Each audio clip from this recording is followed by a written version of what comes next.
बिस्मिल्लाहिर्रहमानिर्रहीम, अस्सलाम वालेकुम। कैसे हैं आप सब लोग? उम्मीद है खैरियत से होंगे।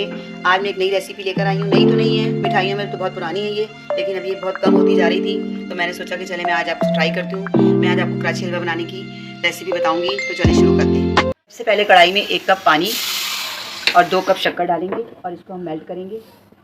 और साथ ही में हम इसके अंदर 2 टेबल स्पून लेमन जूस डालेंगे ताकि चीनी जमने ना पाए। और इसको हम अच्छी तरह मेल्ट करेंगे। जब तक चीनी मेल्ट होती है तब तक हम चम्मच चलाते रहेंगे। और अब हम एक बाउल में कॉर्नफ्लोर मिक्स करेंगे। ये 3-4 कप कॉर्नफ्लोर है और इसमें हम लोग 1/4 कप पानी डालेंगे। उसको अच्छी तरह घोल लेंगे। इसको अच्छी तरह घोलेंगे ताकि ये इसमें गुठलियाँ ना बने। 1/4 कप पानी डाला इसके अंदर। अब इसको अच्छी तरह घोलेंगे ताकि इसमें गुठलियाँ ना बने। कॉर्नफ्लोर को अच्छी तरह मिक्स कर लेंगे। अगर कॉर्नफ्लोर ना हो तो उसकी जगह आप अरारोट भी ले सकते हैं।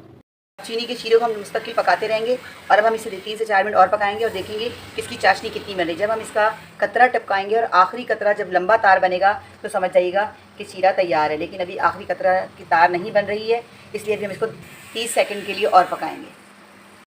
चाशनी अब इतनी पका ली है। अभी देखें जब आखिरी कतरा टपकेगा तो वो तार लंबी सी हो जाएगी, तो इसका मतलब है चाशनी तैयार है। ये 3-4 कप हमने शुगर सिरप निकाल लिया। ये हम इसे बाद में इस्तेमाल करेंगे। अब हम इसमें ये अरारोट जो घोल के पानी में रखा था वो हम आहिस्ता आहिस्ता इसमें डालते जाएंगे और चम्मच चलाते जाएंगे ताकि गुठलियाँ ना बने। ना पकाएंगे कि एक बॉल की शक्ल में तैयार हो जाए। देखिए अरारोट इकट्ठा होना शुरू हो गया है और बॉल की शक्ल तैयार कर लेगा। हमें इसे मुस्तकिल चम्मच चलाते रहना है। चम्मच हमने बिल्कुल भी नहीं रोकना है। 5 टेबल स्पून हम इसमें घी डालेंगे जो कि मेल्टेड घी है ताकि ये कढ़ाई में चिपके ना। अब जो हमने शुगर सिरप निकाला था वो हम थोड़ा थोड़ा करके इसमें और मज़ीद डालेंगे और साथ साथ भुनाई करते जाएंगे। सारा काम इसमें भुनाई का है। जितनी भुनाई अच्छी होगी उतना अच्छा ही हलवा बहुत अच्छा बनेगा। जो बाकी शुगर सिरप बचा वो भी हम इसमें डाल देंगे और फिर हम इसकी मज़ीद भुनाई करेंगे। तो सारा काम ही भुनाई का है और जितना भुनाई करेंगी उतना अच्छा ही हलवा बनेगा। ये देखिए इकट्ठा होना शुरू हो गया है। और अगर आपके पैन में ज़्यादा चिपके तो फिर आप इसके अंदर घी और डाल सकते हैं, लेकिन मेरे पैन में बराबर है, ज़्यादा चिपक नहीं रहा। इस पॉइंट में हम 2 टीस्पून लेमन जूस और डालेंगे, इसके अंदर शामिल करेंगे और इसको फिर मेल्ट करेंगे। और इसी पॉइंट में हम कलर डालेंगे। कलर आप चाहे ग्रीन डालें, रेड डालें, ऑरेंज डालें, आपकी मर्ज़ी है, जो आपकी चॉइस है। मैं इसके अंदर ग्रीन कलर डाल रही हूँ इसी पॉइंट पर। फिर इसको हम मिक्स करेंगे।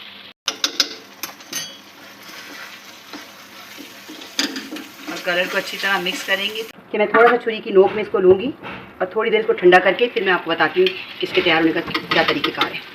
ये बॉल बनाइए। अब बॉल बना के इसको मैं हल्का सा तोड़ूंगी। अगर तो ये स्ट्रेच हो रहा है तो इसका मतलब तैयार है, और अगर टूट रहा है तो इसको थोड़ी मिनट 30 सेकंड और भुनाई करेंगे इसके भी हम।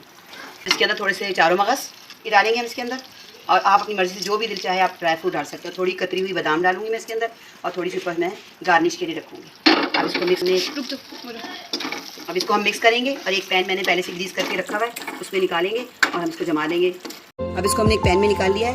अब हम इसके अंदर इसको टैप टैप करके सेट कर देंगे और तकरीबन 2 से 2.5 घंटे इसको हम ठंडा करने के लिए रखेंगे। थोड़े से ऊपर से गार्निश करने के लिए मैंने थोड़े से बादाम रखे हुए थे, वो उस पर सजा दें। अब आपकी मर्जी, चाहे बादाम डालें या पिस्ते डालें, मैंने बादाम डाले हैं। और इसको 2 से 2.5 घंटे हम ठंडा करने के लिए बाहर ही रहने देंगे।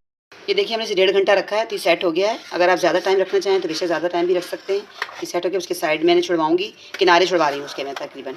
अब इसके किनारे छुड़वा के इसके ऊपर हम एक प्लेट रखेंगे और रख के इसे हम पलट के निकालेंगे इस तरीके से। थोड़ा थोड़ा टैप टैप करेंगे तो ये इसको हम सीधा करेंगे इस तरह से और इसके पीसेस काटेंगे।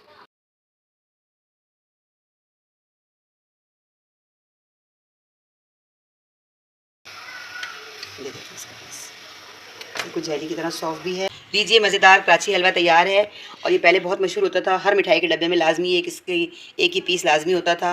और अब ये वक्त के साथ साथ कम होता गया, लेकिन अब मैंने सोचा कि मैं ये रेसिपी डालूं और आपको बताऊं कि कितना अच्छा। मुझे तो बचपन से बहुत ज़्यादा पसंद है और मैं बहुत शौक से खाती थी। और मेरी फरमाइश होती थी अपने वालिद से कि जब भी मिठाई लेकर आएँ तो कराची हलवा ज़रूर लेकर आएँ। तो मुझे बहुत पसंद था। एक बार आप ज़रूर ट्राई कीजिएगा। मिलते हैं नेक्स्ट वीडियो में नई रेसिपी के साथ। अल्लाह हाफिज़।